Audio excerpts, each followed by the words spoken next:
So that's fun. So we have Rachel Golden, a senior campaign representative from the Sierra Club, presenting on the Renewable Water Heating Model Local Ordinance. Great, thanks so much, everyone. I'm new to the club. I joined Sierra Club a few months ago, and they hired me to help develop a campaign to electrify our residential and commercial buildings in California. So that entails a lot of regulatory work and hopefully a lot of work with all of you, with the cities.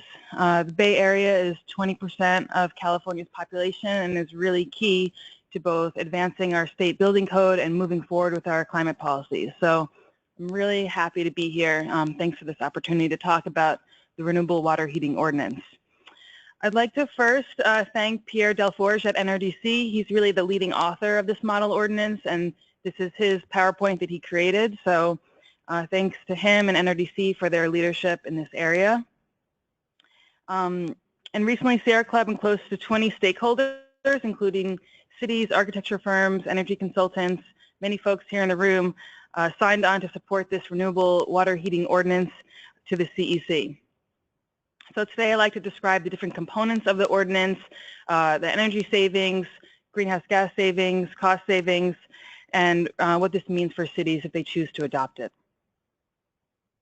And apologies if I use my notes too much. I have a 10-month-old that's decided to stay up all night with me since I've gone back to work, so it's not improved my short-term memory or verbal skills. So first, why renewable water heating? As you can see, with this bar chart, natural gas is responsible for roughly half of our residential and commercial greenhouse gas emissions.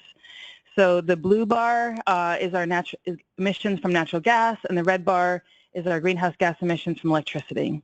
In the Bay Area, it's actually even worse. Natural gas is basically responsible for 75% of our household greenhouse gas emissions. So if we're going to get to our 2030 and 2050 climate goals, it's going to be essential not just to implement the RPS and to get more rooftop solar and to improve energy efficiency. We're ultimately going to need to decarbonize our buildings, degasify them, and shrink that blue bar. We're definitely expecting that those red bars to shrink already with existing policies and the ongoing work at cities in the state. So that's why we need to look at our gas use and electrify gas use.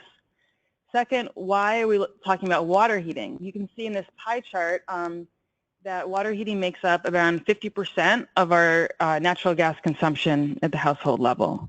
And this can be even higher. Water heating will take up an even larger share of our gas consumption in the future as our buildings become more efficient, which can shrink the space heating load. So that's why we're focusing on water heating. And also the technology is really available today for us to clean up our water heating units and move off of gas. We have very high efficiency heat pump water heaters, and there's also the solar thermal option. So really this renewable hot water model ordinance builds off of the PV ordinance. It basically says we need to be adding more PV, and one option is to have an electric heat pump water heater that's going to use that rooftop solar. So we can basically extend the reach of solar farther into our homes.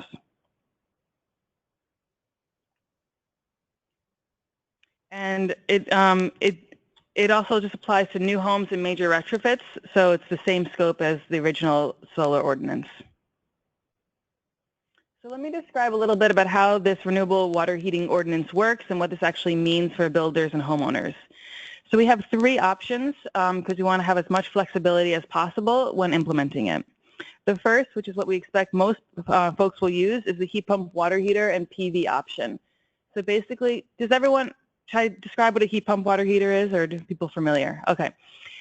Heat pump water heater is basically, we all have heat pumps in our home, refrigerators, ACs, those all use heat pumps. So heat pump water heater is 3 to 4 times more efficient than a typical gas water heater or electric resistance water heater. And it's 3 to 4 times more efficient because it basically absorbs heat in the air. It uses a compressor to compress that heat, which increases the temperature, and then it pumps that refrigerant, which has the higher heat, through compressor coils in a storage tank and transfers the heat to the water. So the efficiency gains really come from absorbing and moving the heat rather than creating heat, which is what electric resistance or a toaster oven type of water heater would do. And I'm happy to get into more of the technology part of it during the panel. So the first option is to replace your gas water heater. Most of us, 75% of California, uses gas for water heating. Replace your gas water heater with a heat pump and install more solar PV to cover 80% of your water heating load. This is all in addition to the solar PV ordinance. And right now we have very high efficiency heat pumps. NEA, which is the Northwest Energy Efficiency Alliance, they have an advanced water heater speculation. Basically, if you go to their website, go to the Tier 3, it has a list of all the heat pumps that meet that criteria. The second option is to use solar thermal to cover 60% of your water heating load. And this would entail having some gas or electric backup so you can still have hot water in the winter. And then the third option for those who do not want to use the heat pump or solar thermal is to do the CalGreen PV Plus package. And if your home is not suitable for PV, then you would do the Tier 1 energy efficiency package. So we have these different flexibility options so homeowners feel more comfortable, and also so we can meet the local CEC REACH code requirements, which I'll describe now. So as you know, all model ordinances need to meet the CEC's local REACH code requirements. And right now the codes and standards team led by PG&E is making sure that this model ordinance does. The preliminary results are very favorable, and we'll be getting the final results in the next week or two. So it does comply with the 2016 building code. As you know, it has to be cost effective. So powering a heat pump water heater with PV makes the heat pump cost effective because it can use the electricity from the roof rather than having to use the TDV electricity costs. And as well, the energy efficiency option is cost effective. Violate federal preemption for the appliance efficiency standards. So there's the second and third option, the solar thermal and the efficiency package or the PV Plus, that doesn't violate the federal preemption. But this is why we can't just have the heat pump water heater option alone, because that would be above our federal appliance standards.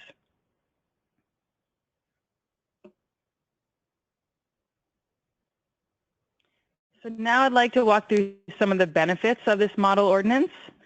It's very exciting to see that if you do install a heat pump water heater with PV instead of a gas tankless water heater, which is the most efficient form of a gas water heater, you'll have 50% lower fuel costs, so lower utility bills, 13% lower life cycle costs over a 30-year period, 30% lower source energy, and that's actually a range. 30% is the mid-range, and you'll cut your CO2 emissions in half. So all of this is based on average California data, and when the codes and standards team's final cost effectiveness and other analysis comes out, we'll have it specific to climate zones, and we can share that with you then. So we'll go into each of these a little more. So first is the heat pump water heater and PV reduces your fuel costs by about 57%, and that's because you're using your rooftop solar to provide all the electricity, or 80% electricity, for your heat pump. So that's really significant.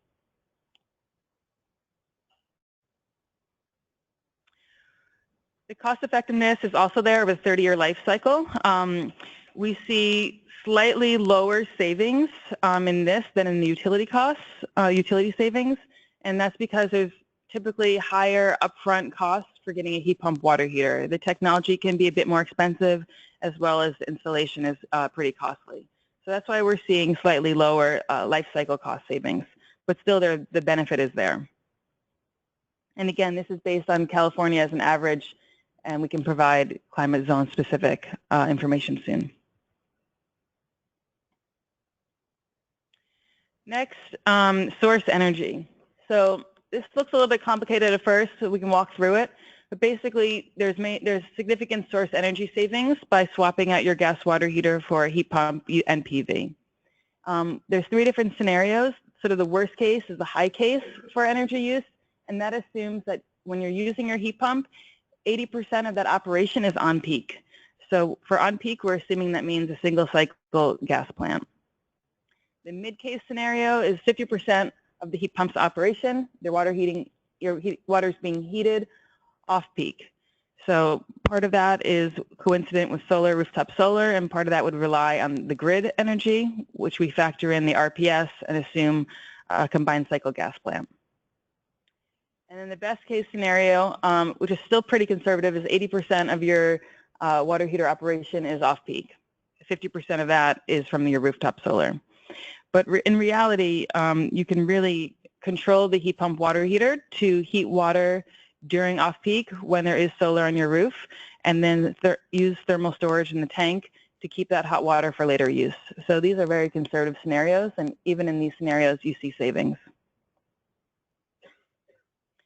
And then we use the same scenarios to model greenhouse gas emissions.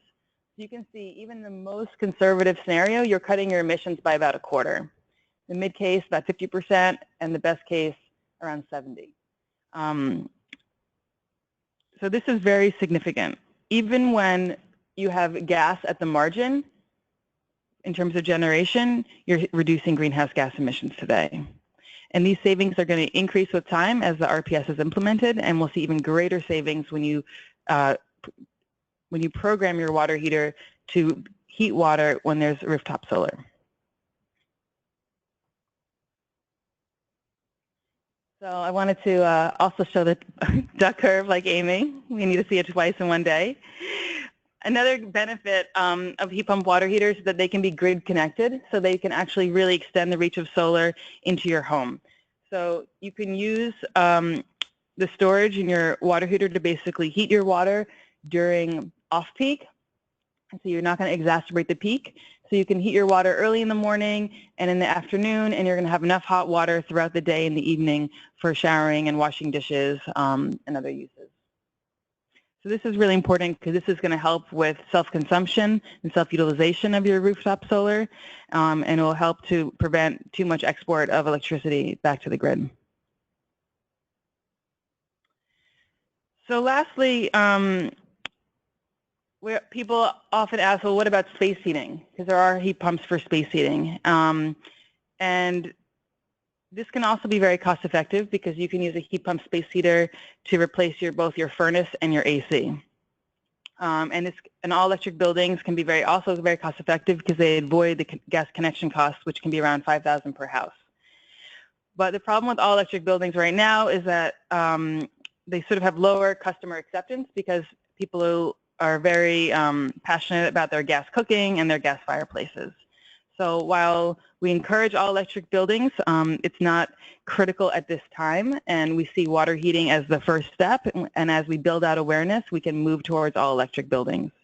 So this ordinance is really focused on water heating, but you could also pair it with an all electric building, including space heating as well. So in summary, this model ordinance, which you can add on to the PV ordinance, will bring large utility bill savings to homeowners and renters. It's very cost effective over the lifetime. We'll see source energy savings, greenhouse gas savings, and it will help integrate more renewables and help with the overgeneration issues in the duck curve. And it's really an opportunity for city leadership. The CEC will see more and more cities adopting this, and it can get incorporated into future building codes, which is really the direction we need to be. We really need to be decarbonizing our thermal loads if we're going to meet our long-term climate goals. So we're very excited about this and hope that cities are interested as well, and love to work with you on this. So please feel free to reach out to Pierre or myself if you'd like any more information. Thank you.